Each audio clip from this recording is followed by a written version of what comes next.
He's probably going to go call and see. Okay, Vizcayans versus City of Miami. Counsel? Good morning. May it please the court. My name is William Davis. I'm with the law firm of Foley and Lardner, and I'm here on behalf of the Vizcayans. I recognize that I have 10 minutes to argue. If I may, I'd like to reserve 2 minutes for rebuttal.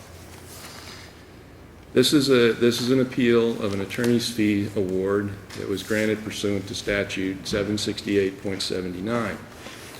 We recognize that the standard on review is abuse of discretion. It is our position that the trial court abused its discretion in two ways.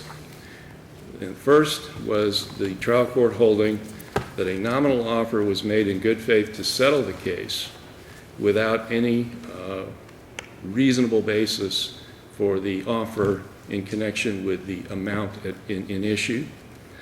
The second basis is the trial court failed to consider the reasonableness factors which are required under 768.79 subsection 7, subsection B.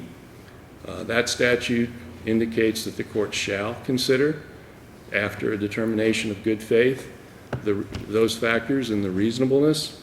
And we also submit that the trial court did not follow the rules set forth by this court in the Segundo versus Reed case in regard to the reasonableness factors. Now, it is our position that the offer of October 22nd, 2010 was not made in a good faith intent to settle the case. There were 9 particular parties, each one offered $2,500. Looking at it from the perspective of the offeree at the time, or the offeror, I should say, there were a number of facts in the record which are basically undisputed. At the time of the offer, a motion to dismiss the concept of the independent tort of conspiracy and the wrongful act doctrine had been denied. But this went all the way to a jury verdict. It did. And then a JNOV was entered, correct? And a JNOV was entered. And so perhaps their assessment was a valid one, which is it was a bogus lawsuit from the very start. well, from the very beginning, the defenses that ultimately prevailed in this case, it wasn't the inability to state a cause of action. This case, there were 3 motions for summary judgment that were denied. The motion to dismiss was denied. The court ultimately entered the JNOV on the theories of litigation privilege and on the theory of the qualified privilege to petition. And at the time that the offer was made, those defenses were not in the case. So it was not a consideration of the offeree or even the offeror. Couldn't the person offering it realize prior to filing their defenses that this was, in their opinion, which is what they say, is nothing but an end run around the administrative proceeding to get attorney's fees, and in their opinion it was just bogus and they were going to offer? That could have been their subjective view, but on the objective facts at that point in time, ultimately, when this went to verdict, the jury found 28 independent wrongful acts in support of the wrongful act doctrine. And they were equally possessed of the knowledge of the underlying facts that gave rise to that verdict at the time of the offer. So I would submit that the offer was not made for the purposes of settling this case. It was made for the purposes of shifting the fees. And I would cite the court to the record. Is that an improper purpose, to make such a motion for the purpose of shifting fees as one of several purposes? As one of several purposes, probably not. But as in this particular case, if you go to the record, volume 7, page 1542, counsel made the following statement. This is at the fee hearing. You don't file a proposal for settlement simply to file a proposal of settlement. You file a proposal of settlement so that in the event you prevail, in the event you meet all the criteria, your client is entitled to attorney's fees. I would submit that on this record as to what was developed at the fee hearing itself, the intent behind this offer was not a good faith effort to settle the case. It was indeed an intent to shift fees. Now, I'd like to also, though, turn specifically to the reasonableness standard. Let's assume for the sake of argument that the court was correct in granting or determining that the offer was made in good faith. The statute, 768.797B, requires that the trial court shall consider the reasonableness factors after a determination of good faith. And in this particular, and the Supreme Court precedent in this state says that that statute should be strictly construed. And that's the Pratt versus White case that we've cited in our briefs. This court, in the Segundo case, said that the trial court shall consider those factors, or is required to consider those factors after a determination of good faith. And I would submit to you all that the record reflects that that did not take place. And I would also submit that with respect to each of the factors we've laid out in our brief, and I won't belabor the record here, but that there was substantial evidence in support of the Vizcayans' position with regard to each one of those factors. And it was presented at the fee hearing and was not considered. So I would submit to your honors that you can consider those factors under Segundo here and make a determination as to the reasonableness or unreasonableness of the fee award. Thank you. Thank you, counsel.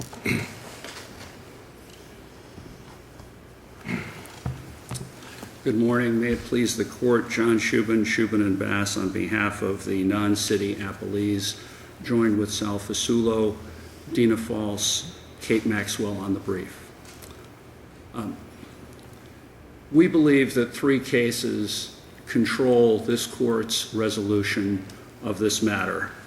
The first case is the case of Department of Highway Safety and Motor Vehicles versus Laughlin, 747 Southern 2nd, 719, which was a case in which this court rejected and distinguished the 4th District's case of Eagleman v. Eagleman and made it clear that in evaluating the propriety of these types of proposals for settlement, the court was only to look at the reasonable basis from the perspective of the offeror as opposed to the offeree. Very simple proposition. You look to the reasonable basis of the person making the offer, not the subjective beliefs of the person who is considering the offer. And to put it in the plaintiff-defendant's context, as we note in the brief, any other rule would require a plaintiff with let's just say, an inflated view of the value of their case to be entitled to an extremely high offer. Otherwise, you wouldn't meet the burden that is in the minds of the offeree, and it would create unreasonable expectations. And in fact, that's the theory advanced by the plaintiffs in their briefs. So $22,005 seems low in comparison, at least to the jury verdict, no? $3 million? That's the argument they make, but there's obviously no basis in the case law for that type of comparison proposition. If a plaintiff's lawyer were to seek $10 million and there were to be a $100,000 proposal for settlement where the defendant believes in good faith that there's no basis for liability, forget about the issue of damages. Under Mr. Davis's theory, that would be a nominal offer, and it would not be in good faith because it would bear no reasonable relationship to the damages that are being sought by the plaintiff. Again, that's simply not the standard in this district, and it's not the standard in the state of Florida. The second case that we believe is significant is the case of State Farm Florida Insurance versus Laughlin Alonzo, and I miscited the first case, Your Honor. It was Department of Highway Safety versus Weinstein, was the first case. The second case is State Farm versus Laughlin v. Alonzo. That's a case from Judge Fernandez, and that makes it very clear that in this circuit, in this district, to determine whether the offer was justified, you consider whether the record demonstrates conclusively that at the time the offer was made, there was a reasonable basis to conclude that its exposure was nominal. Third case is Isaias versus Hackney, 159 Southern 2nd, 1002, which reaffirms that standard. I believe I think that's Southern Third. Southern Third, excuse me. Judge Wells, Judge Salter, you were on that panel as part of that decision. Again, this is an abuse of discretion standard. There was evidence in the record that the offeror had a reasonable basis at the time that the offer was made to conclude that there was no liability in this case. This is not a case, this was never a case where damages were disputed.